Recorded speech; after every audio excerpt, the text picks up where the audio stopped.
ഈശോ മിശിഹായ്ക്ക് സ്തുതിയായിരിക്കട്ടെ. എളിമയുടെ പ്രതീകമായ കാര്യത്തൊഴുത്തിൽ ദൈവപുത്രൻ പിറവിയെടുത്തു. അവനെ ഒരു പിള്ളക്കൊച്ചു കൊണ്ട് പൊതിഞ്ഞ് ഒരു പുൽത്തൊട്ടിയിൽ കിടത്തി. കാരണം സത്രത്തിൽ അവർക്ക് സ്ഥലം ലഭിച്ചില്ല. ബംഗാളിലെ നാദിയ ജില്ലയിലെ ഒരു നഗരം. നാടാകെ തണുപ്പിൽ മൂടിപ്പുതച്ചിറങ്ങുമ്പോൾ ജന്മം നൽകിയ സംരക്ഷണ ചുവട് നൽകേണ്ടിയിരുന്ന പെറ്റമ്മയാൽ തെരുവിലേക്ക് ഒരു വിധി പോലുമില്ലാതെ ഉപേക്ഷിക്കപ്പെട്ട ഒരു നവജാത ശിശു. പകൽ നാട്ടുകാർ ആട്ടിപ്പായച്ചിരുന്ന തെരുവ് നായ്ക്കൾ ആ ശിശുവിന് ചുറ്റും സംരക്ഷണ വലയം തീർത്തുനിന്നു.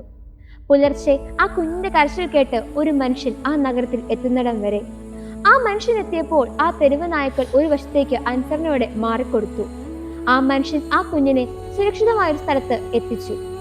ഈ തെരുവ് നായ്ക്കൾ നമ്മെ ഓർമ്മിപ്പിക്കുന്നത് നാമും നമ്മുടെ സഹോദരങ്ങളെ ചേർത്ത് പിടിക്കണം, അവർക്ക് കാവലായി തീരണം എന്നതാണ്. നന്മയും സ്നേഹവും കരുണയും കരുതലും നിറഞ്ഞ ഹൃദയത്തിനുടമകളാവുകയും ക്രിസ്തു ശിഷ്യരായി നമുക്ക് അവനെ പിൻചൊല്ലുകയും ചെയ്യാം. രാജാക്കന്മാരുടെ രാജാവിനെ നമുക്കും കുമ്പിട്ടാരാധിക്കാം.